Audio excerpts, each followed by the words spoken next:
तिरुपति बालाजी मंदिर के प्रसाद में गड़बड़ झाले को लेकर गरमाई सियासत, भक्तों में भारी रोष, दोषियों पर कार्रवाई की मांग। जंतर मंतर पर जनता की अदालत का आयोजन करेगी आप। अरविंद केजरीवाल रखेंगे अपनी बात। 22 सितंबर को जंतर मंतर पर होगी जनता की अदालत। छत्तीसगढ़ के सरगुजा में राहुल गांधी के खिलाफ एफआईआर दर्ज।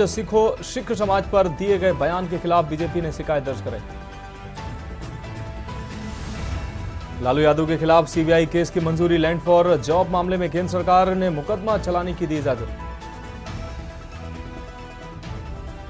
Kolkata rape murder junior doctor CBI office तक मार्च करेंगे। कल से ड्यूटी पर लौटेंगे। बोले सरकार ने वादे पूरे नहीं किए तो फिर करेंगे हड़ताल।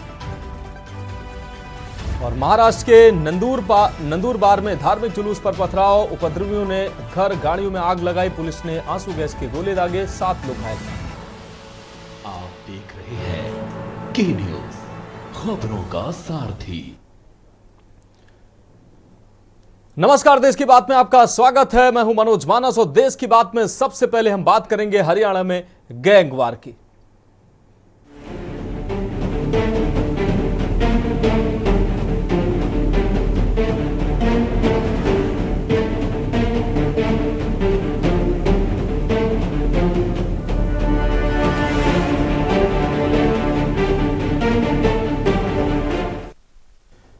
तो हम बात कर रहे हैं हरियाणा में गैंगवार की। हरियाणा के रोहतक में राहुल बाबा व फलोटरा गैंग में गैंगवार का मामला सामने आया है। रोहतक के सोनीपत रोड स्थित बलियाना मोड़ के नजदीक शराब ठेके पर बैठे 5 युवकों पर मोटरसाइकिल सवार युवकों द्वारा अंधाधुंध फायरिंग करने का मामला सामने आया। हमलावर गोलियां बरसाकर वहां से फरार हो गए। वहीं गोली लगने के कारण 3 युवकों की मौत हो गई और 2 लोग घायल भी हुए हैं। मृतकों की पहचान गांव बोहर निवासी करीब 30 वर्षीय जयदीप, वहीं 37 वर्षीय अमित नांदल के रूप में हुई है। करीब 28 वर्षीय बिने के रूप में इन मृतकों की पहचान हुई है।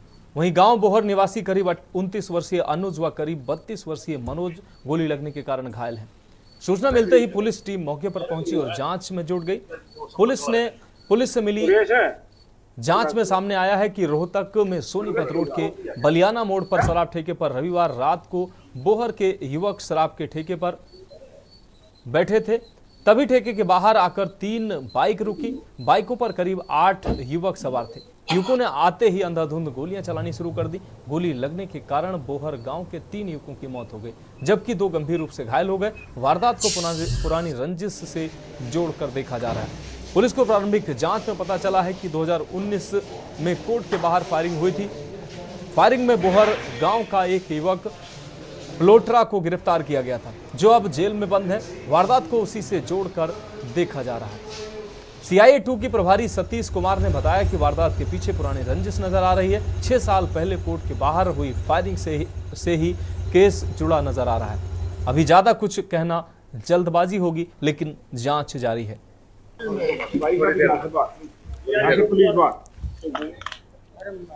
और इसी खबर पर हमारे संवाददाता सुखविंदर हमारे साथ जुड़ गए हैं। और सुखविंदर, ये गैंगवार देखने को मिली है, क्या है पूरा मामला? अब तक जांच में निकल कर क्या सामने आया है? सुखविंदर, अनम्यूट कर लीजिए अपने आप को।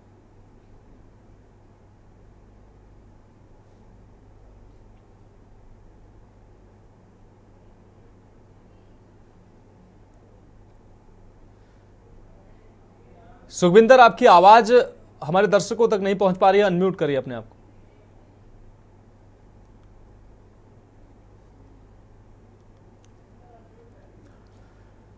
तो हमारे संवाददाता सुखविंदर की आवाज दर्शकों तक नहीं पहुंच पा रही है। हम उनसे चाहेंगे कि वो अपना फोन अनम्यूट करें। तो राहुल बाबा और फलोटरा में गोलीबारी की यह घटना सामने आई। दो गैंगों में गैंगवार की घटना सामने आई, जिसमें 3 लोगों की मौत हुई, जबकि 2 लोग गंभीर रूप से घायल हुए हैं। मामला पुरानी रंजिश से भी जोड़कर देखा जा रहा है। गोलीबारी में 2 लोग घायल हुए हैं, जिनको अस्पताल में भर्ती कराया गया है। मामले की जांच पड़ताल में पुलिस जुटी हुई है। आपको बता दें, पुरानी रंजिश के एंगल से भी इस मामले की जांच की जा रही है। तो अभी पुरानी रंजिश के एंगल से भी पुलिस जांच कर रही है, लेकिन वास्तविक गैंगवार का कारण क्या रहा है, अब तक इस नतीजे पर पुलिस नहीं पहुंची है कि आखिर वास्तविकता क्या है, किस वजह से यह गैंगवार की घटना सामने आई है। तो 5 लोगों को गैंगवार में गोली मारी गई, 3 लोगों की मौके पर ही मौत हो गई जबकि 2 लोग घायल हुए। पुलिस पूरे मामले की जांच पड़ताल कर रही है। राहुल बाबा और पलोटरा में गैंग में ये गोलीबारी की घटना सामने आई है। सुमित पलोटरा के भाई समेत 3 की हत्या हुई है, 2 लोग गंभीर रूप से घायल हुए हैं। ताबड़तोड़ फायरिंग के बाद 3 लोगों की मौत हुई है। शराब ठेके पर बैठे 5 लोगों पर अचानक ताबड़तोड़ फायरिंग की जाती है, जिसमें 3 लोगों की मौके पर ही मौत हो जाती है। पुराने रंजिश से जोड़कर ये पूरा मामला हालांकि देखा जा रहा है, लेकिन पुलिस फिलहाल पूरे मामले की जांच में जुटी हुई है। गैंगवार का असली कारण क्या है, इसकी तह में पुलिस जाने का प्रयास कर रही है।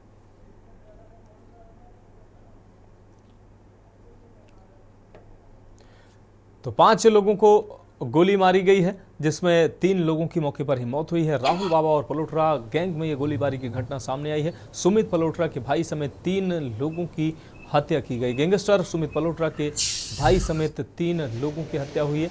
यह अहम खबर आपको दिखा रहे हैं। गोलीबारी में 2 लोग घायल भी हुए हैं, जिनका अस्पताल में उपचार जारी है।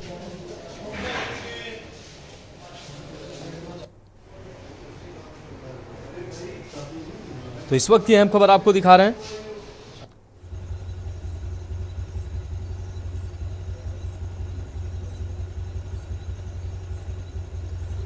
रोहतक में शराब ठेके पर एक गोलीबारी की घटना सामने आई है। इस वक्त की अहम खबर अपने दर्शकों को दिखा रहे हैं। 5 लोगों के ऊपर ताबड़तोड़ फायरिंग की गई, जिसमें से 3 लोगों की मौके पर ही मौत हो गई जबकि 2 लोग अभी घायल बताए जा रहे हैं, जिनका उपचार चल रहा है। तो इस वक्त ये अहम खबर आपको दिखा रहे हैं।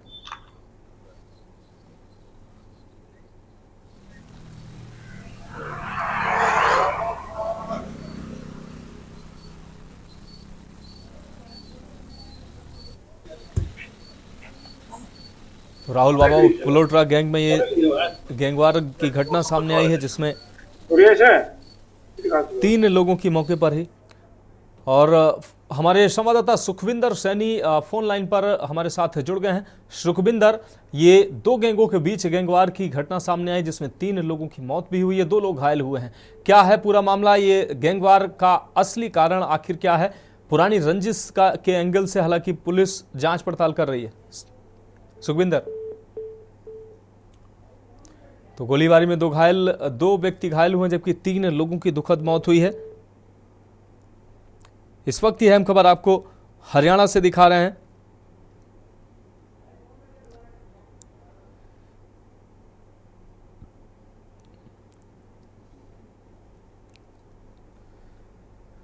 रोहतक में शराब ठेके पर बैठे 5 लोगों पर ताबड़तोड़ फायरिंग की गई, जिसमें 3 लोगों की मौके पर ही मौत हो गई। 2 लोग इसमें घायल भी हुए हैं। इस घटना में, इस गोलीबारी की घटना में 2 लोग घायल हुए हैं, जिनका इलाज अस्पताल में जारी है। फिलहाल पुलिस अलग अलग एंगलों से पुलिस जांच पड़ताल कर रही है। पुरानी रंजिश के एंगल से भी पुलिस जांच पड़ताल कर रही है।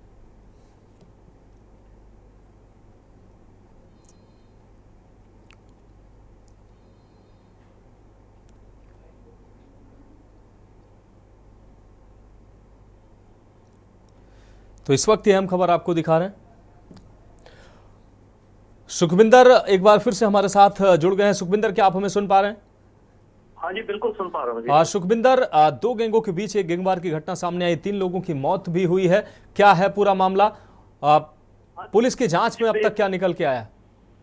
जी बिल्कुल, एक बहुत बड़ी गैंगवार हुई है यहाँ पे रोहतक में जी। बता दें कि रात के समय की बात बताई जा रही है कि सुमित पलोटरा और राहुल बाबा गैंग के बीच में जो एक बार लड़ाई हुई है, काफी फायरिंग हुई है और बताया जा रहा है कि 3 मोटरसाइकिल पे सवार होके 8 लोग आए हैं और जो दारू के ठेके पे, जो शराब के ठेके पर बैठे हुए थे लोग, 5 लोग बैठे हुए थे, उन पे अंधाधुंध फायरिंग की गई। उसमें जो बताया जा रहा है कि 3 लोगों की मौके पे मौत हो गई और 2 जो है जख्मी हो गए, जिनको हॉस्पिटल भर्ती कराया गया है।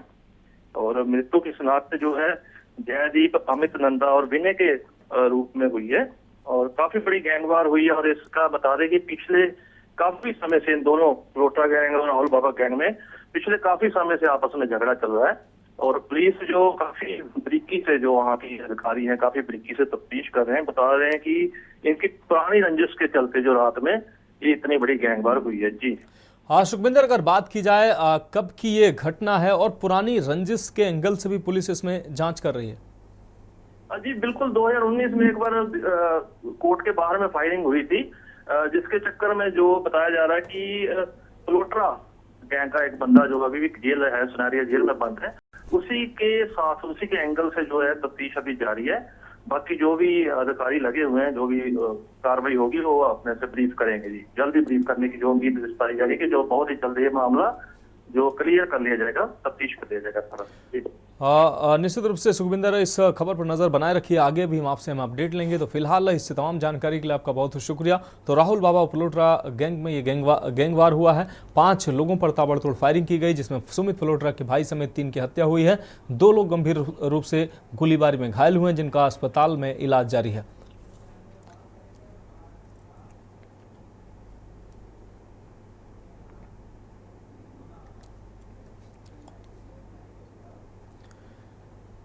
और अब हम बात करेंगे आस्था के नाम पर महापाप की।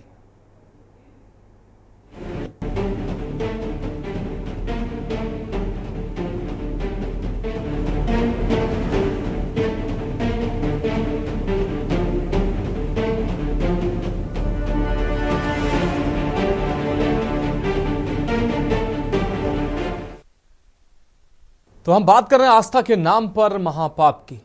आंध्र प्रदेश के तिरुपति बालाजी मंदिर के प्रसाद में कथित तौर पर जानवरों की चर्बी मिलने का मामला गहराता जा रहा है। देश भर में इस घटना की लगातार निंदा भी हो रही है। प्रसाद में उपयोग होने वाले घी की जांच रिपोर्ट सामने आई है, जिसमें मछली के तेल और जानवरों की चर्बी मिलने की बात सामने आई है। जानवरों की चर्बी और मछली के तेल के इस्तेमाल की पुष्टि हुई है। आपको बता दें कि इस पूरे घटनाक्रम से पूरे देश के संतों में नाराजगी देखने को मिल रही है। संत कह रहे हैं कि तत्काल प्रभाव से मंदिर का ट्रस्ट बोर्ड भंग किया जाना चाहिए, क्योंकि यह मामला सीधे तौर पर करोड़ों श्रद्धालुओं की आस्था से जुड़ा हुआ है। ऐसे में सवाल है कि पवित्र प्रसाद में किसने और क्यों मिलावट की, जांच किसने कराई और किस लैब ने की, रिपोर्ट में क्या खुलासा हुआ है, ये सब बहुत ही बेहद अहम है। YSRPC ने, आपको बता दें, YSRCP ने नायडू पर राजनीतिक लाभ के लिए जघन्य आरोप लगाने का जहां दावा किया है, वहीं TDP लैब रिपोर्ट के जरिए जगन मोहन की पार्टी को घेर रही है। NDA विधायक दल की बैठक के दौरान नायडू ने दावा किया कि पिछली YS जगन मोहन रेड्डी के नेतृत्व वाली सरकार ने तिरुपति में वेंकटेश्वर स्वामी मंदिर को भी नहीं बख्शा है और लड्डू बनाने के लिए घटिया सामग्री और एनिमल फैट का उपयोग करवाया। वहीं मामले की CBI जांच की भी मांग की जा रही है। आंध्र प्रदेश BJP ने कहा कि पिछली सरकार में हिंदुओं की भावनाओं को आहत करने वाले सभी मुद्दों की तुरंत जांच की जानी चाहिए। हिंदुओं की आस्था के साथ गहरा विश्वासघात हुआ है।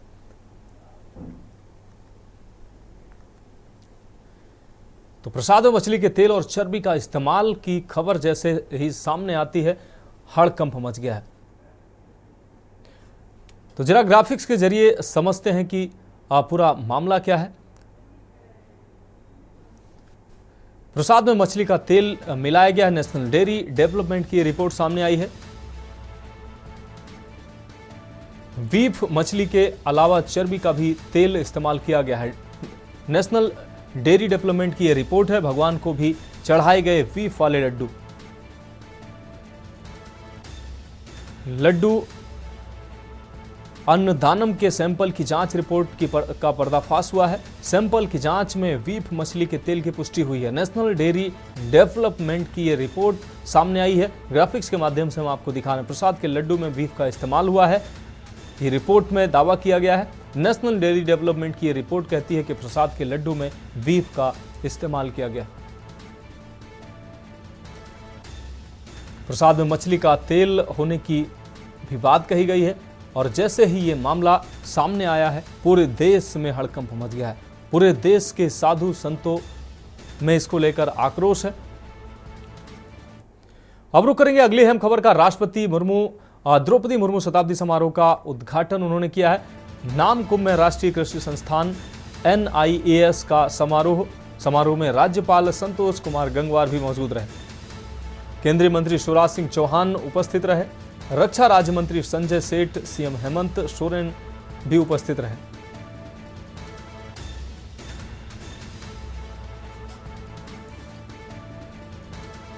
तो नामकुम में राष्ट्रीय कृषि संस्थान NIAS समारोह का आयोजन किया गया, जिसमें कृषि मंत्री शिवराज सिंह चौहान भी थे। राष्ट्रपति द्रौपदी मुर्मू ने इस कार्यक्रम का शुभारंभ किया। इस दौरान राज्यपाल संतोष गंगवार भी इसमें उपस्थित रहे। केंद्रीय मंत्री शिवराज सिंह चौहान भी उपस्थित रहे। रक्षा राज्य मंत्री संजय सेठ, सीएम हेमंत सोरेन भी इस कार्यक्रम में उपस्थित रहे। तो रांची से अहम खबर, राष्ट्रपति द्रौपदी मुर्मू ने शताब्दी समारोह का उद्घाटन किया है। नामकुम में राष्ट्रीय कृषि संस्थान NIAS का समारोह। और अब रुक करेंगे अगली खबर का। आपको बता दें, ग्वालियर से, मध्य प्रदेश के ग्वालियर से अहम खबर है। क्रिकेट स्टेडियम के अंदर पहुंचा है पानी। श्रीमंत माधवराव सिंधिया क्रिकेट स्टेडियम की गिरी है बाउंड्री। 2 महीने पहले हुआ क्रिकेट स्टेडियम का शुभारंभ। 6 अक्टूबर को होना है भारत बांग्लादेश का मैच। स्टेडियम में घुसा नाले का पानी। यह अहम खबर आपको दिखा रहे। स्टेडियम निर्माण में इंजीनियरिंग की चूक सामने आई है। 210 करोड़ की लागत से हुआ है स्टेडियम का निर्माण। आज MPCA की होनी है मैच को लेकर बैठक। केंद्रीय मंत्री ज्योतिरादित्य सिंधिया इस बैठक में हिस्सा लेंगे।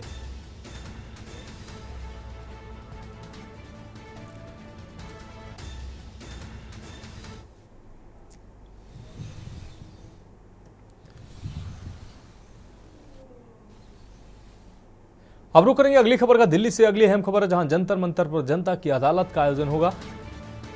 आम आदमी पार्टी करेगी जनता की अदालत का आयोजन। तो जनता की अदालत में अपनी बात रखेंगे पूर्व मुख्यमंत्री अरविंद केजरीवाल। इस्तीफा देते हुए उन्होंने कहा था कि वो जनता की अदालत में जाएंगे।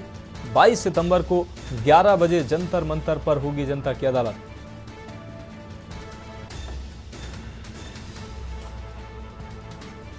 तो 22 सितंबर को 11 बजे जंतर मंतर पर जनता की अदालत का आयोजन होगा। आम आदमी पार्टी करेगी जनता की अदालत का आयोजन। अगली अहम खबर का रुख करेंगे दिल्ली से। अगली अहम खबर, जहां बीजेपी के राष्ट्रीय अध्यक्ष ने प्रेस कॉन्फ्रेंस की है। मोदी सरकार के 100 दिन पूरे होने पर प्रेस कॉन्फ्रेंस की है। स्वास्थ्य मंत्रालय को लेकर भी प्रेस कॉन्फ्रेंस की गई है। दुनिया का सबसे बड़ा आयुष्मान भारत प्रोग्राम 12 करोड़ 37 लाख, आपको बता दें 12 करोड़ 37 लाख परिवारों को आयुष्मान से जोड़ा गया है। दुनिया का सबसे बड़ा हेल्थ प्रोग्राम। मोदी सरकार के 100 दिन पूरे होने पर प्रेस कॉन्फ्रेंस की गई है। राष्ट्रीय स्वास्थ्य मंत्री और देश के स्वास्थ्य मंत्री और बीजेपी के राष्ट्रीय अध्यक्ष JP नड्डा ने प्रेस कॉन्फ्रेंस की है। दुनिया का सबसे बड़ा आयुष्मान भारत प्रोग्राम आयोजित किया गया है, जिसकी उन्होंने बात कही। 12 करोड़ 37 लाख परिवारों को इससे जोड़ा गया है। अब रुक करेंगे अगली अहम खबर का। दिल्ली से अगली अहम खबर है, जहां ग्लोबल फूड समिट को लेकर कार्यक्रम आयोजित किया गया। बीजेपी के राष्ट्रीय अध्यक्ष JP नड्डा ने संबोधित किया है। प्रगति मैदान के भारत मंडपम में ग्लोबल समिट फूड समिट का आयोजन किया गया। कार्यक्रम में पहुंचे केंद्रीय मंत्री Prahlad Joshi. Food processing ministry द्वारा ग्लोबल फूड समिट का आयोजन किया गया है। इस दौरान स्वास्थ्य मंत्री JP Nadda global food summit को उन्होंने संबोधित किया।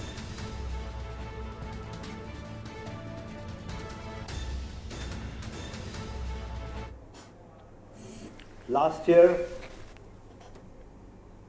privilege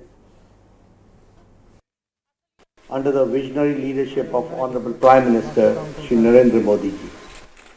The success of that event highlighted the India's remarkable progress and its emerging role as a global influencer.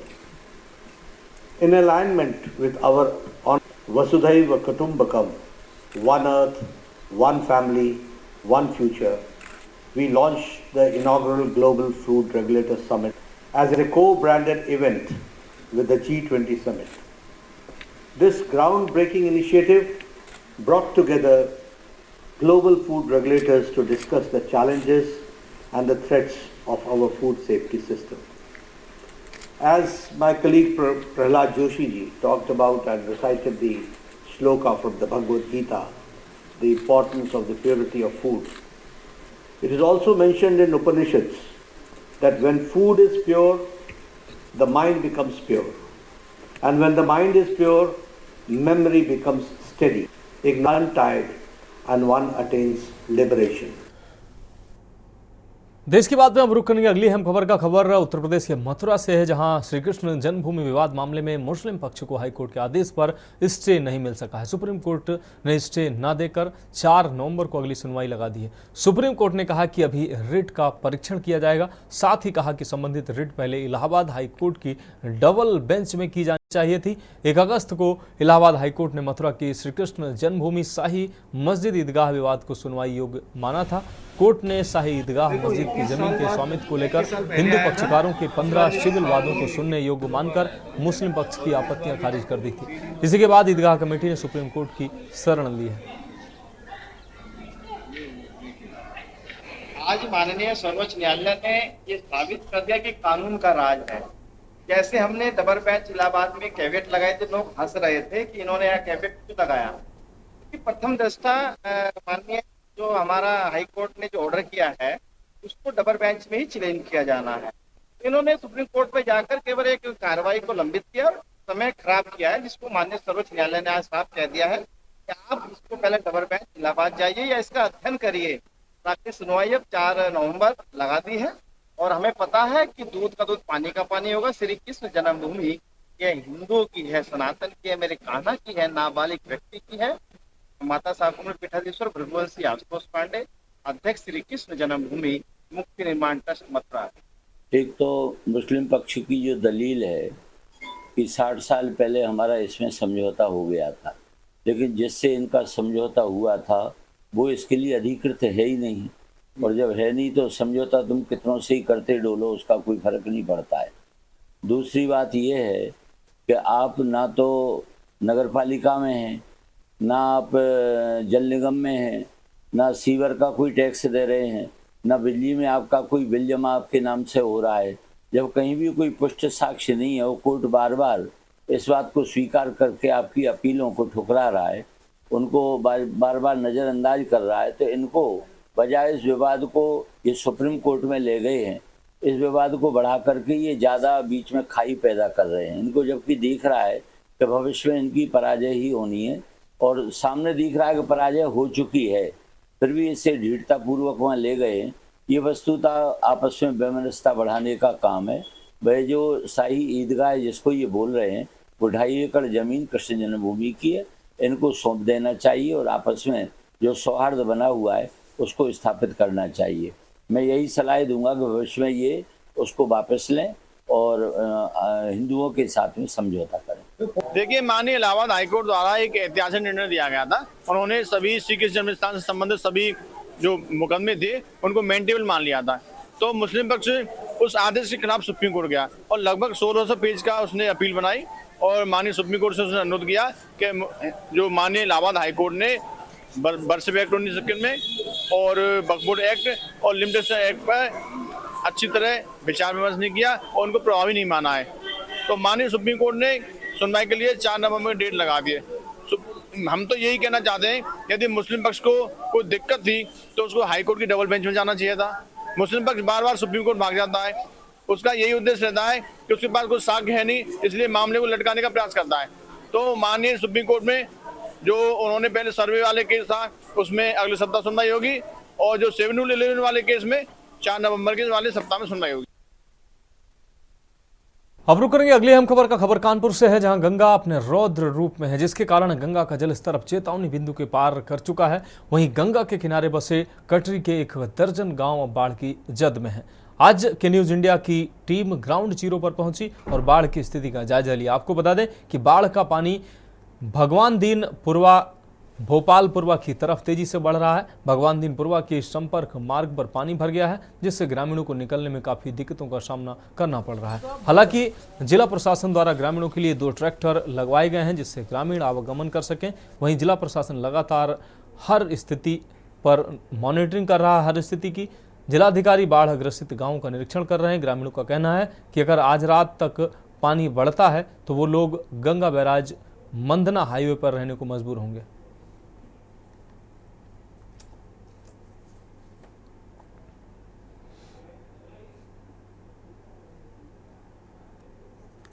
कारण कानपुर में एक बार फिर से गंगा का जलस्तर तेजी से बढ़ रहा है। इस वक्त के न्यूज की टीम ग्राउंड जीरो पर मौजूद है हम मौजूद हैं भगवान दीनपुरवा में, जो कटरी का गांव है। तस्वीरों में आपको दिखा सकते हैं। यहाँ पर देखिए बाढ़ का पानी जो है इस गांव में घुस चुका है। इसके साथ ही जो लोग हैं देखिए अब तस्वीरों में उनको निकलने में खासा दिक्कतों का सामना करना पड़ रहा है। जिला प्रशासन द्वारा 2 ट्रैक्टरों की व्यवस्था कराई गई है, जिससे जो ग्रामीण है उनको गांव के अंदर तक ले जाने की सुविधा। हमारे साथ कुछ लोग हैं, उनसे बातचीत करेंगे। क्या नाम है भैया? राम। क्या स्थिति है? कौन सा गाँव है? भगवान भोपालपुरवा। क्या स्थिति है भैया? गाँव की बाढ़ आई है। बाढ़ आएगा, इसके 2 ट्रैक्टर लगे हैं और कहने लग कि भाई जो आ जा रहे हैं ट्रैक्टर, दूसरे आदमी आ जा रहा है। कितने गांव बाढ़ की जद में है इस समय? इस समय है 3-4 गांव। से पानी भरा हुआ है यहाँ पर। पानी तो ये कल से आया है पानी। देखिए 3-4 गांव जो हैं वो बाढ़ की जद में है। ग्रामीणों का कहना है कि कल से पानी ज्यादा भरा हुआ है। हमारे साथ कुछ और लोग भी, उनसे बात करेंगे। भैया क्या नाम है आपका? राजेंद्र। राजेंद्र जी, 2 ट्रैक्टर लगाए गए, किस तरीके से आप लोग गाँव वालों को अंदर ले जा रहे हैं? क्या कुछ व्यवस्थाएं की गई हैं? व्यवस्था की गई, राशन के आने जाने के रास्ते ट्रैक्टर से चल रहे हैं इस समय। अंदर की क्या स्थिति? क्या लोग अपना पलायन कर रहे हैं? सामान से कैसे सुरक्षित? के सामान कर रहे हैं कि थोड़ा सा और देख रहे हैं, अभी देख रहे हैं हो जाए, घटने का वो सारा है तो घट जाता, नहीं तो उसके बाद निकलने के लिए हाईवे पे जाने के लिए तैयारी कर रहे हैं। देखिए लोगों का कहना है कि अगर पानी घटता है तो वो लोग हाईवे पर रहने के लिए मजबूर होंगे। हमारे साथ कुछ और लोग भी मौजूद हैं, उनसे बातचीत करेंगे। भैया क्या नाम है आपका? पुनीत निषाद। पुनीत, क्या स्थिति है इस समय गाँव की? इस समय स्थिति मतलब बहुत खराब है और पल पल में पानी मतलब बढ़ रहा है। तो जो हमारे प्रशासन लोग हैं वो सब लोग आ रहे हैं यहाँ पे, मतलब देखने के लिए आ रहे हैं, और यही सब ये ट्रैक्टर वगैरह मतलब लगा दिए गए हैं ताकि जो मतलब आदमी अपना आ जा सके उनसे, बस। और यही है कि बस प्रशासन आए अपना और थोड़ी सी और थोड़ी ज़्यादा अपनी देखभाल वो करे आके। लोग अपने जानवर, अपने जो सामान को किस तरीके से सुरक्षित स्थान पर ले जा रहे हैं? आपको प्रशासन के अधिकारियों ने बताया हो कि अगर पानी बढ़ता है तो कहाँ पर आप लोग को रखा जाएगा? ये फिर हम लोगों को मतलब बहराज पे शिफ्ट किया जाएगा हाईवे पे अपने, और यहीं पे हम लोग रुकेंगे जाकर। देखिए तो ये ग्रामीण है जिनका साफ तौर पर कहना है कि जिला प्रशासन लगातार मदद कर रहा है। प्रशासन के अधिकारी हर एक स्थिति की मॉनिटरिंग कर रहे हैं। अगर यहाँ पर पानी बढ़ता है तो इन लोगों को गंगा बराज मंडना हाईवे पर शिफ्ट किया जाएगा। कानपुर से कौस्तुभ मिश्रा, के न्यूज़ इंडिया। तो खबरों में वक्त एक ब्रेक का है, जल्द हाजिर होंगे।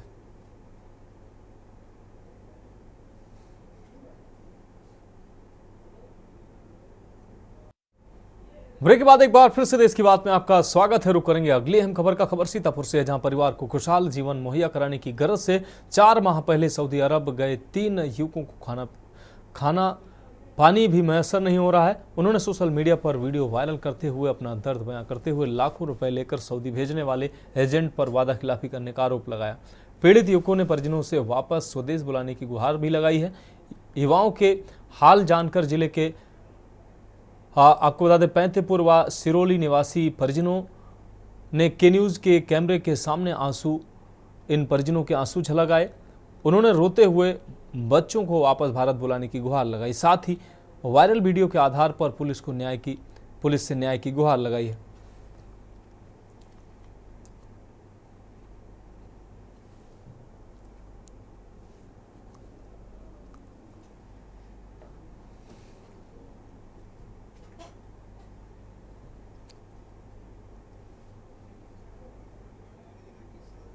उनके जो मसला है वो ग्रामा वाली बात ज़्यादा है।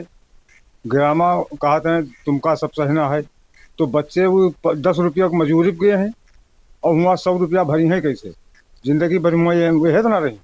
हमारे बच्चे गए हैं काम करे, 4 महीना हो गए तो 15 दिन से न खाना देते न पानी देते, और बच्चे रोबत बहुत हैं कि हमका बुलाए ले। कब गए थे काम करने? काम करे देते ही नहीं, कपील देते ही नहीं, काम ही नहीं देते, हमका चढ़े नहीं इस गाड़ी के ऊपर। क्या नाम है आपके बच्चे का? सलमान। और क्या डिमांड है, क्या मांग रहे हैं आप हमारे बच्चे ने बुलाए दी।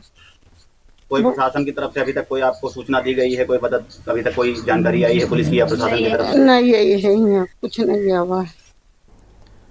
रुक रहेंगे अगली खबर का लखनऊ से। अगली खबर जहां 48 घंटे डिजिटल अरेस्ट रखकर 55 लाख रुपए वसूले गए। ठगों ने सेवानिवृत्त महिला प्रोफेसर को अपना शिकार बनाया है। अपराधी ने अधिकारी बनकर महिला को ठगा है। दिल्ली क्राइम ब्रांच के अफसर बनकर ठगी की है। मनी लॉन्ड्रिंग, ड्रग्स की तस्करी में केस बताकर डराया गया है। डराया और जेल भेजने की भी धमकी देकर ये ठगी की गई है। इंदिरा नगर निवासी महिला को डिजिटल अरेस्ट किया गया है।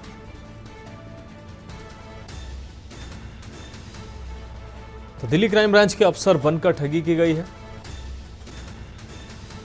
मनी लॉन्ड्रिंग, ड्रग्स की तस्करी में केस बताकर डराया गया है। डराया और जेल भेजने की धमकी देकर ठगी की गई है। इंदिरानगर निवासी महिला को डिजिटल अरेस्ट किया गया है। अब रुक करेंगे अगली अहम खबर का। लखनऊ से अगली अहम खबर है, जहां गायत्री प्रजापति की जमानत याचिका खारिज हो गई है। पूर्व मंत्री गायत्री प्रजापति की जमानत याचिका खारिज हुई है। हाईकोर्ट की लखनऊ बेंच ने जमानत याचिका खारिज की है। दुराचार मामले में जमानत पर रिहा करने से कोर्ट ने इनकार कर दिया है। सजा के खिलाफ हाईकोर्ट में की है अपील। उम्र कैद की सजा काट रहे हैं गायत्री प्रजापति। 7.5 साल से जेल में बंद है गायत्री प्रजापति। दुराचार मामले में जमानत पर रिहा करने से कोर्ट ने इनकार किया। अगली अहम खबर की बात करेंगे। खबर बहराइच से है, जहां बहराइच पहुंचे प्रभारी मंत्री सूर्य प्रताप शाही बाढ़ प्रभावित क्षेत्र का दौरा करने पहुंचे हैं। प्रभारी मंत्री भेड़िए को मारने के लिए एसटीएफ लगाने वाले बयान पर भड़के अखिलेश के बयान पर सूर्य प्रताप शाही का हमला देखने को मिला है। अखिलेश यादव की सरकार में ध्वस्त थी कानून व्यवस्था, सूर्य प्रताप शाही ने यह आरोप लगाया। अखिलेश की सरकार के पाप धो रही है हमारी सरकार। तो प्रभारी मंत्री सूर्य प्रताप शाही बहराइच पहुंचे हैं। इस दौरान बीजेपी कार्यकर्ताओं ने उनका जोरदार स्वागत किया। आपको बता दें, अखिलेश के बयान पर सूर्य प्रताप शाही का रिएक्शन आया।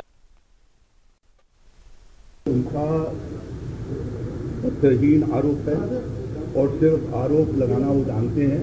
जब उनकी सरकार रही उस समय यहाँ पर कानून व्यवस्था जो है वो जर्जर और क्षतिग्रस्त थी। जनता हाहाकार कर रही थी और यहाँ तक कि मुजफ्फरनगर के दंगाइयों को मुख्यमंत्री आवास में बुला करके जो उसके मुख्य अभियुक्त थे और उनको भोज दिया जाना और उनको पुरस्कृत किया जाना, यह काम योगी आदित्यनाथ की सरकार नहीं कर रही है। इनकी सरकार ने किया है, उसके पाप वो धो रहे हैं। और ऐसे ही बकवासों की वजह से उनको जनता ने उस समय भी रिजेक्ट किया, दूसरी बात 2022 में रिजेक्ट किया और आगे भी उनको रिजेक्ट करने वाली है। और गोंडा से अगली खबर है, जहां युवक की हत्या से सनसनी मची हुई है। आपको बता दें, दौलतपुर नहर पुलिया के पास 100 मिला है।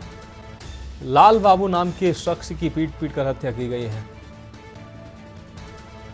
लाल बाबू के शरीर पर चोट के निशान पाए गए हैं। परिवार ने थाने पर हत्या की तहरीर दी है। गांव के 4 लोगों पर लगाया हत्या का आरोप। मामले में साल भर पहले भी पड़ी थी तहरीर। लाल बाबू की विपक्षियों से जमीनी रंजिश चल रही थी। कोतवाली देहात के डडवा कानून गो का यह पूरा मामला है।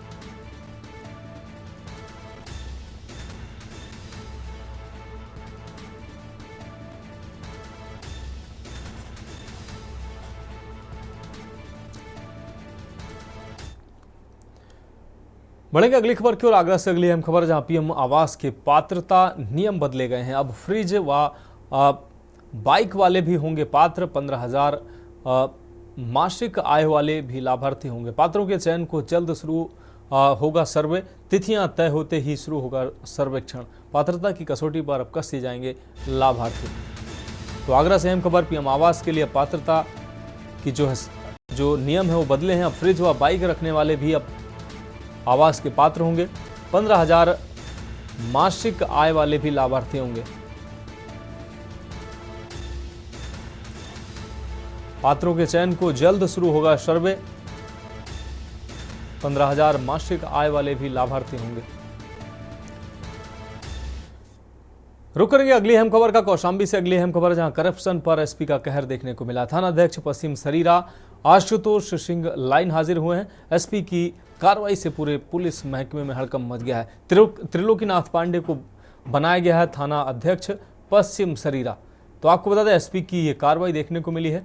त्रिलोकीनाथ पांडे को थाना अध्यक्ष सरीरा बनाया गया है। कौशाम्बी से अहम खबर आपको दिखा रहे हैं। करप्शन पर एसपी का कहर देखने को मिला है। थाना अध्यक्ष पश्चिम सरीरा आशुतोष सिंह को लाइन हाजिर किया गया। वहीं एसपी की कार्रवाई से पूरे पुलिस महकमे में हड़कंप मच गया।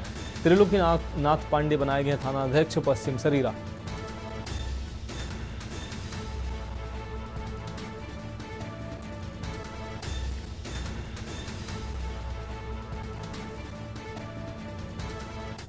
अगली खबर का रुख करेंगे लखनऊ से। अगली खबर जहां सिख समाज के लोगों ने किया है विरोध प्रदर्शन। हजरतगंज स्थित पटेल प्रतिमा पर किया है विरोध प्रदर्शन। राहुल गांधी के बयान के बाद प्रदर्शन किया है। तख्तियां लेकर सिख समाज ने प्रदर्शन किया है। कांग्रेस पार्टी सिख समाज की दुश्मन बताया प्रदर्शनकारियों ने। तो सिख समाज हमेशा देश के लिए कुर्बानी देता आया है। हमारे गुरुद्वारों को किसने पाकिस्तान को दे दिया था, ये बात देश के सभी लोग जानते हैं, इसलिए हमने राहुल गांधी का पुतला फूंका है। राहुल गांधी ने भाजपा सरकार का विरोध करते करते, प्रधानमंत्री का विरोध करते करते देश का विरोध किया है और उसमें सिख समाज का विरोध करना, ये कहना कि सिखों को पगड़ी धारण करने का अधिकार नहीं है, कड़ा धारण करने का अधिकार नहीं, गुरुद्वारे जाने का अधिकार नहीं, इस प्रकार के नीच वक्तव्य उनके द्वारा दिए जा रहे हैं, जो निश्चित तौर पे देशद्रोह की श्रेणी में आता है। मैंने आज उत्तर प्रदेश के संपूर्ण सिख समाज के वरिष्ठ प्रतिनिधिगण, विभिन्न गुरुद्वारा संस्थाओं के प्रतिनिधिगण यहाँ एकत्र हुए हैं सैकड़ों की संख्या में। हम लोगों ने आज यहाँ से रोष हम लोग केंद्र सरकार को बताना चाहते हैं कि ये जो राहुल गांधी के वक्तव्य हैं इन पे रोक लगाई जाए। 1984 में इंदिरा गांधी के द्वारा अमृतसर गुरुद्वारे पे हमला करवाया गया था। इनके पिता का कहना था राहुल गांधी के कि जब बड़ा पेड़ गिरता है तो धरती हिलती है और लाखों लाख निर्दोष सिखों को कत्ल कर। ये शुरू से कांग्रेस का चेहरा सिख विरोधी रहा है। हम लोग जैसे औरंगजेब को बुरा मानते हैं उसी प्रकार कांग्रेस को बुरा मानते हैं। आज हम लोग ने यहाँ पुतला दहन भी कर रखा है। अब रुक करेंगे अगली अहम खबर का लखनऊ से। अगली अहम खबर जहां युवक को अगवा कर बेरहमी से पीटा गया। दबंगों ने युवक को अगवा कर बेरहमी से पीटा है। मरणासन अवस्था में छोड़कर दबंग फरार हुए हैं। युवक को रास्ते से किया था अगवा। घायल युवक को अस्पताल में भर्ती कराया गया है। बीकेटी थाने के संसारपुर चौराहे का ये पूरा मामला है। तो युवक को रास्ते से अगवा किया था, मरणासन अवस्था में छोड़कर फरार हुए दबंग। अगली खबर का रुख करेंगे लखनऊ से। अगली खबर है जहां मुरादाबाद बीजेपी मेयर विनोद अग्रवाल का वीडियो वायरल हुआ है। पीएम मोदी के जन्मदिन पर रक्तदान करने गए थे अस्पताल। रक्तदान के लिए लेटते ही नेताजी ने हाथ खड़े कर दिए। बोले हम तो यार सिर्फ फोटो खिंचवाने आए थे। तो बीजेपी मेयर का ये वीडियो सामने आया है। उसके बाद मेयर विनोद अग्रवाल ने फोटो खिंचवाई। फोटो खिंचवाकर और बिना खून दिए निकल गए मेयर।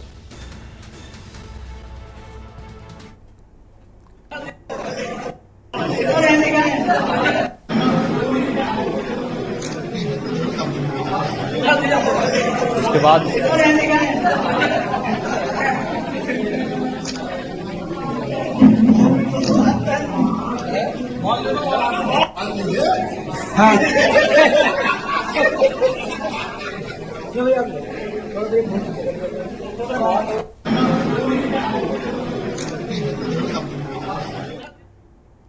अगली हम सीतापुर से है। अगली खबर जहां बाइक सवार को पिकअप ने जोरदार टक्कर मारी। दवा लेने आ रहे दंपति और मासूम को टक्कर मारी है। सड़क हादसे में मासूम की मौत हुई है जबकि 3 लोग घायल हुए हैं। घायलों को राहगीरों की मदद से सीएससी लाया गया है। घायलों का हाल जानने सीएससी पहुंची है विधायक आशा मौर्य। रेउसा महमूदाबाद मार्ग पर यह हादसा हुआ है।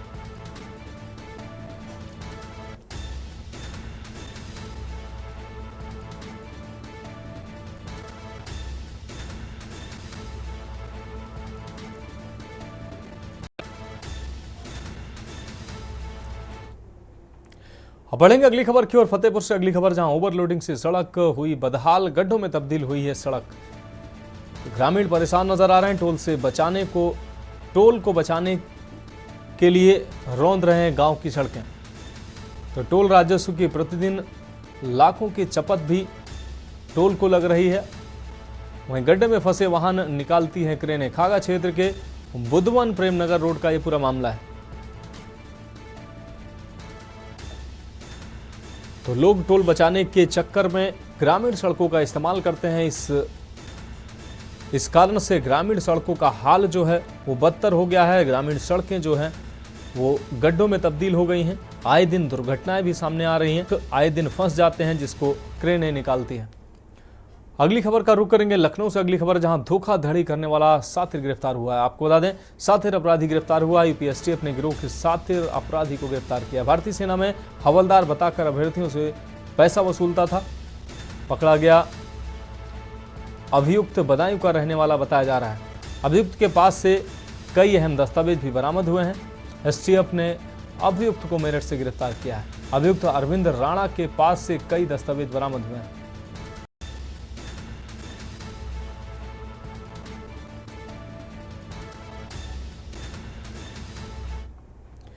अगली खबर सीतापुर से, जहां संयुक्त रूप से राहत बचाव को लेकर मॉक ड्रिल की गई है। मॉक ड्रिल में भूकंप से हिली जीआईसी कॉलेज की बिल्डिंग, स्कूल से जान बचाकर भागे बच्चे। एनडीआरएफ पीएससी आपको बता दें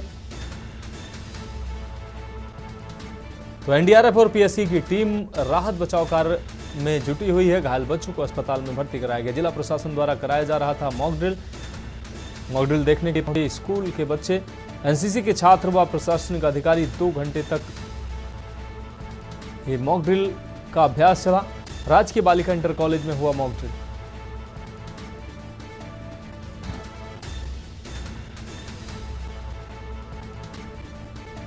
तो एनसीसी के छात्र और प्रशासनिक अधिकारी मॉक ड्रिल के लिए पहुंचे। मॉक ड्रिल देखने के लिए पहुंचे स्कूल के बच्चे। अगली खबर का रुख करेंगे कौशाम्बी से। अगली खबर है जहां डिप्टी सीएम केशव प्रसाद मौर्य के गृह जनपद में एक बार फिर हिंदू लड़की का धर्म परिवर्तन कराने की कोशिश की गई है। ताजा मामला मंझनपुर थाना क्षेत्र का है। आरोप है कि युवक इजहार किशोरी से छेड़छाड़ करता था। किशोरी के पिता द्वारा इस मामले की शिकायत करने पर आरोपी के परिजनों ने अपशब्दों से नवाजा। लड़की के मुस्लिम बनने का दावा किया। साथ ही कहा कि वह इजहार के ही साथ रहना चाहती है। बेटी की अलमारी चेक करने पर पिता को वहां कुरान और बुर्का रखा मिला। मंझनपुर पुलिस ने तहरीर के आधार पर इजहार सहित 5 लोगों के खिलाफ मुकदमा दर्ज कर मुख्य आरोपी को जेल भेज दिया है। दूसरे पक्ष ने आरोपों को नकार कर लड़की के परिजनों पर घर पहुंचकर गाली गलौज करने की भी तोहमत मढ़ी है। देखिए, थाना मंझनपुर क्षेत्र के रहने वाले एक व्यक्ति द्वारा एक प्रार्थना पत्र दिया गया था कि दूसरे समुदाय के कुछ लोगों द्वारा उसकी नाबालिग पुत्री के साथ छेड़खानी करना तथा गाली गलौज और ब्रेन वॉश करके उसका कुछ प्रयास किया जा रहा था। इस संबंध में प्राप्त तहरीर के आधार पर सुसंगत धाराओं में थाना मंझनपुर में मुकदमा पंजीकृत कराया गया है। जो मुख्य अभियुक्त है उसको गिरफ्तार करके माननीय न्यायालय भेजा गया है। इस विवेचना की इस मुकदमे की विवेचना क्षेत्राधिकारी मंझनपुर द्वारा की जा रही है। शीघ्र ही गुणदोष के आधार पर इसका विधिक निस्तारण किया जाएगा। अगली खबर का रुख करेंगे जहां डीएम रविंद्र सिंह ने जिला अस्पताल का औचक निरीक्षण किया। अचानक पहुंचे डीएम सीधे ट्रामा सेंटर पहुंचे और यहां गंदगी और बाइक खड़ी देखकर नाराजगी जताई। एक्सरे और अल्ट्रासाउंड कक्ष के बाहर भीड़ देखकर आगे बढ़ गए। ओपीडी का निरीक्षण करते हुए डॉक्टरों के समय पर न पहुंचने को लेकर डीएम द्वारा सवाल किया जाने लगा। सीएमएस बगले झांकने लगे। बाद में वार्ड पहुंचने पर भर्ती मरीजों के कुछ तीमारदारों ने जिलाधिकारी को डॉक्टरों द्वारा बाहर से दवा लिखने की पीड़ा बताई है। इस पर उन्होंने सीएमएस को संबंधित डॉक्टरों के नाम चिन्हित कर कार्रवाई करने के निर्देश दिए हैं। अभी जैसा कि आपने बताया, सीडीओ साहब, मुख्य चिकित्सा अधिकारी, मुख्य चिकित्सा अधीक्षक और मेडिकल कॉलेज के प्रतिनिधियों के साथ में जिला अस्पताल का निरीक्षण किया गया और इसमें कई बातों पर चर्चा हुई कि किस प्रकार से हम पेशेंट्स का एक्सपीरियंस और ज़्यादा सुधार कर सकते हैं। अभी कुछ दिन पहले माननीय प्रभारी मंत्री जी और माननीय जनप्रतिनिधिगण भी आए थे। उन्होंने भी कई सारे इसमें निर्देश दिए थे सुधार करने के लिए। उसी के क्रम में आज ये भी व्यवस्था करने का निर्णय ले लिया गया है कि जो एक्सरे है वहाँ पे बहुत ज़्यादा भीड़ होती है एक्सरे काउंटर पे, तो एक और जगह आप सीएमएस साहब हैं, एक और जगह उसमें एक्सरे काउंटर खोलेंगे। मशीन उसके लिए है और सीएमओ साहब उसके लिए टेक्नीशियन भी उपलब्ध करा रहे हैं। उसके अलावा जितने भी हमारे पेशेंट्स की सुविधा के लिए पेयजल, शौचालय, साफ़ सफाई और पंखे, कूलर वगैरह की व्यवस्था है, उसको भी सुचारू रूप से रखने के निर्देश दिए। तो खबरों में वक्त एक और ब्रेक का है, जल्द हाजिर होंगे। आप देख रहे हैं के न्यूज, खबरों का सारथी। ब्रेक के बाद एक बार फिर से देश की बात में आपका स्वागत है। रुक करेंगे अगली अहम खबर का। गोरक्षनाथ मंदिर की गौशाला में गोवंश की सेवा करते मुख्यमंत्री योगी आदित्यनाथ। खास बात यह है कि गाय के जिन बच्चों को वो खिला पिला रहे हैं, जो कि आंध्र प्रदेश के ये पुंगनूर गायें हैं, जिन गायों की वो सेवा करते नजर आ रहे हैं वो आंध्र प्रदेश की पुंगनूर गायें हैं।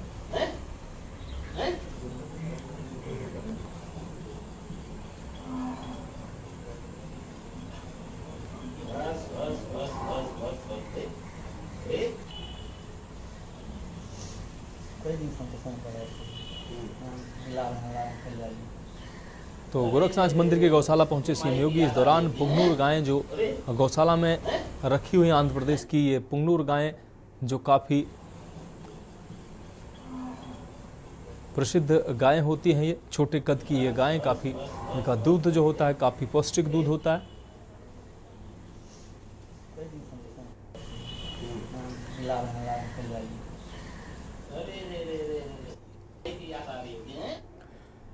रुक रहेंगे अगली खबर का। खबर धार्मिक नगरी मथुरा से है, जहां कस्बा छाता में घर से बाजार सामान लेने गई किशोरी को पानी में नशीला पदार्थ पिलाकर अपहरण के बाद गैंगरेप का मामला सामने आया है।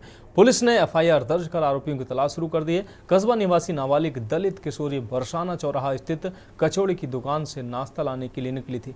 पड़ोसी युवक नीरज ने किशोरी को रोक कर पीने के लिए पानी की बोतल दी। पानी इस्तेमाल करते ही पीड़िता का सिर चकराने लगा और वह बेहोश हो गई। इसी बीच नीरज, शैलेंद्र व एक अन्य व्यक्ति मिलकर उसे बेहोशी की हालत में एक इको गाड़ी में डालकर साथ लेकर चले गए। आरोप है कि संबंधित लोगों ने नाबालिग के साथ गैंगरेप किया। बाद में बेहोशी की हालत में बरसाना रोड स्थित फ्लाई ओवर पर छोड़कर भाग गए। होश आने पर घर पहुंचकर माता पिता को उसने आपबीती सुनाई। परिजनों की शिकायत पर कोतवाली पुलिस ने घटनास्थल का मौका मुआयना किया और आरोपियों की तलाश शुरू कर दी। देखिए, ये प्रकरण संज्ञान में आया है। इसमें तत्काल ही मुकदमा कायम किया जा रहा है और साक्ष्य के आधार पर इसमें कार्रवाई की जाएगी और इसको मेडिकल के लिए भेजा गया है और बाकी इसके फिर 164 के बयान कोर्ट में होंगे। अभी तक क्या जानकारी में आया सर इस मामले में? देखिए, इसमें मुकदमा मैंने बताया ना कि उसके पिताजी की तहरीर पर मुकदमा कायम किया गया। 12 बजे 12:30 बजे के बीच में बोली मुझसे, मम्मी मैं खावे भूलिया भी जा रही हूँ कुछ, बोली बेटी लिया। फिर जी वापिस नहीं आई, लोग वापिस नहीं आई। मैंने इसके पापा को फ़ोन किया, वे काम पे थे आए। फिर मैंने शाम को 6 बजे 6-6:30 बजे जी हुक्का मुक्की खाती वही आई है। मैंने अपनी बच्ची को पानी पिलाया, घबराए रही बहुत तेज। पूछा गति करी जो कि मम्मी मुझे लड़का उठा ले गए।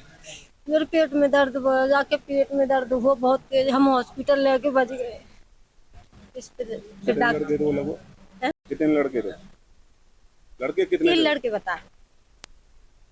और पेट में दर्द हुआ, जटवा उठा ले गए हॉस्पिटल। हम नर्स बोली, हम तो दिखाने ले गए वो शंकर हॉस्पिटल। हाँ, और नर्स बोली इसके साथ तो बहुत गंदा काम हुआ है। करीब 12:30 बजे मैं खाने के लिए बरसाना रोड पर कुछ लेने गई तो मुझे वहाँ पे नीरज मिला, कचौड़ी वाले की दुकान पे। उसके हाथ में पानी की बोतल थी। मैं उसे जानती हूँ और वो भी मुझे जानता है। उसकी दुकान मेरे घर के सामने है, इसलिए उसने मुझे पीने को पानी दिया तो मैंने पानी पिया। फिर अचानक मेरा सिर चकराने लगा।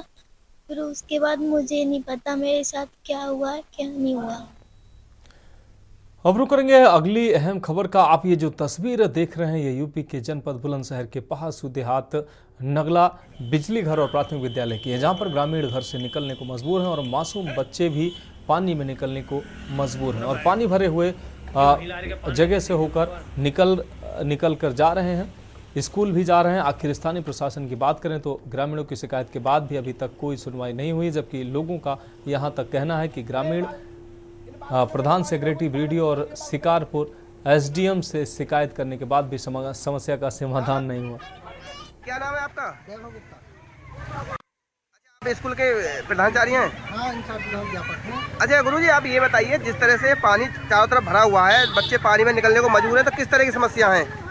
समस्या है, जल भराव की स्थिति बनी है। आप देख रहे हैं विद्यालय में भी पानी काफी अंदर तक घुसा हुआ है और यहाँ भी पानी भरा हुआ है काफी। अच्छा, जल भराव को लेकर आपने अपने उच्च अधिकारियों को? जी बिल्कुल बता रहे हैं। तो अगर जिस तरह से बच्चे हैं जो पानी में आने को मजबूर हैं, अगर कोई बच्चा बीमार हो जाता है, कोई बीमारी का, हमने अपनी तरफ से इन्फॉर्म कर दिया है। क्या नाम है दादा आपका? सुरजन सिंह। कहाँ के रहने वाले हैं? नगला बिजली घर। दादा, ये चारों तरफ पानी भरा हुआ है, किस तरह की समस्या है इससे? इससे तो इतनी बड़ी समस्या है, सारे बच्चे बीमार हैं, मतलब लोगों को निकलने में परेशानी है, सांप तक के घर में घुस रहे हैं और भी बहुत सारी समस्याएं हैं। अच्छा, यहाँ देखा जा रहा है यहाँ निकलने में पैर खराब हो गए लोगों के, सड़ गए पैर भी सड़ गए। अच्छा, स्थानीय प्रधान सेक्रेटरी और वीडियो से शिकायत करी आपने? शिकायत तो करी है मगर कोई सुनने के लिए राजी नहीं है। मतलब कल भी लोग आए थे तो वो थाने वालों ने जो उसको जेसीबी वाले को धमका के भगा दिया। भाई जेसीबी वाले ने कहा हमसे, मैंने कहा, बोले जी हम ये थाने वालों ने धमका दिया, हम देखेंगे। उसके डर की वजह से जेसीबी लेके चला गया। समस्या ये है, सब लोग बीमार भी हो रहे हैं, पानी रुका हुआ है काफी दिन से। ये थाने वाले हैं, इन्होंने बंद करा रखा है स्पेशली में, तो सबसे ज्यादा ये नहीं रोक रहे हैं। शासन प्रशासन बताओ सब ऐसी मरा रहे हैं और यहाँ सब स्टूडेंट परेशान हो रहे हैं। सब पूरे गांव में वहां तक पानी, सब देख सकते हैं आप तिलकनिया। बस सब आदमी घर से भी नहीं निकल पा रहा है, घर से निकला नहीं जा रहा है। हर आदमी समस्या में बहुत ही परेशान है। डूब रहे हैं, बालक तंतनी से लेकर बालक डूब रहे हैं और घंटे में पानी भर रहा है यहाँ। कैसे करें, मर जाए जा कर हम तो रोड जाम करेंगे साहब, अगर हमारी नहीं सुनी जाए। कल पूरे दिन वहाँ धरना दे के बैठे रहे। क्या नाम है अम्मा जी आपका? शकुंतला देवी। कहाँ के रहने वाले हो? अच्छा अम्मा, किस तरह की समस्या आ रही है यहाँ? समस्या का आप सगरी समस्या देख रहे हैं। आप बताओ, पानी कितना कितना पानी आ रहा है, स्कूल में बच्चे भी ना जा पा रहे हमारे। बताओ क्या करो, बच्चे बीमार है, घर में शाम घुस रहे हैं। बताओ क्या करो जा पे। अच्छा, आप लोगों ने प्रधान, सेक्रेटरी और वीडियो शिकायत करी है? सबसे शिकायत करी, कोई ना सुनना है। आज आ रहे का कल आ रहे, कोई ना आ रहे हैं। पानी की परेशानी है, कुछ बात की परेशानी नहीं है। हमारे घर में पानी भर गया है, हमें रोटी तक को परेशान है। हमारे बच्चे बीमार पड़े हैं, हम कहाँ जाएंगे? हमारे घर मकान गिर गए तो हम कहाँ जाएंगे? हमारे बच्चे दब जाएंगे, मर जाएंगे। अच्छा, इस पानी को लेकर आप लोगों ने शिकायत नहीं करी? करी थी, कहूँ ने कार्रवाई नहीं ली थी। शिकारपुर जन कहाँ का भाजे थे लोग बाग, सब जनानी औरत सब गई थी, किसी ने नहीं ली थी। समस्या बहुत आ रही है। अब देखिए, आप देख सकते हैं क्या हाल हो रहा है। स्कूल का भी हो रहा है, यहाँ भी बाहर का भी हो रहा है। हमें भी आने में बहुत समस्या हो रही है, बच्चों को भी समस्या हो रही है और आगे स्थिति आपके सामने ही है जो भी है। आपने उच्च अधिकारियों को? हाँ बिल्कुल बिल्कुल, हमने ग्राम प्रधान जी को भी अवगत करा दिया है और अपने खंड शिक्षा अधिकारी को भी अवगत करा दिया है इस मामले में। अब स्थिति ये तो अब देखिए, आप सामने देख सकते हैं जो भी स्थिति है। बच्चे पानी में आते रहे तो बच्चे बीमार हो जाएंगे, तो इसका अब ये तो देखिए, आप जो स्थिति बनी हुई है अवगत करा दिया। उन्होंने बोल दिया है कि उन्होंने ऊपर अवगत करा दिया अपने अधिकारियों को। अगली अहम खबर जनपद उन्नाव से है, जहां हसनगंज कोतवाली पुलिस ने मुखबिर से मिली जानकारी पर लखनऊ आगरा एक्सप्रेसवे पर लग्जरी कार से अवैध शराब बरामद की है। पकड़ी गई शराब हरियाणा से स्मगलिंग कर लेकर आई जा रही थी। कोतवाली क्षेत्र के बक्सीखेड़ा गांव पीआरबी को बिहार प्रांत की संदिग्ध कार जाती दिखाई दी। इस पर कोतवाली निरीक्षक चंद्रकांत मिश्र व चौकी प्रभारी अनिल कुमार साहू के साथ मिलकर पीआरबी स्टाफ ने गाड़ी को रोकने का संकेत दिया। चालक ने गाड़ी को ब्रेक तो लगा दिया, लेकिन अंधेरे का फायदा उठाकर फरार होने में सफल हो गया। पुलिस ने गाड़ी से रॉयल स्टेग ब्रांड की 35 पेटी शराब बरामद की है। पकड़ी गई शराब की कीमत करीब 5 लाख रुपए बताई जा रही है। पुलिस द्वारा सूचना दिए जाने के 5 घंटे के बाद आबकारी इंस्पेक्टर ने मौके पर पहुंचकर जांच करते हुए कार्रवाई शुरू की है। तो फिलहाल देश की बात में अभी के लिए मेरे साथ इतना ही। मुझे दीजिए इजाजत और आप देखते रहिए के न्यूज इंडिया। आप देख रहे हैं के न्यूज, खबरों का सारथी।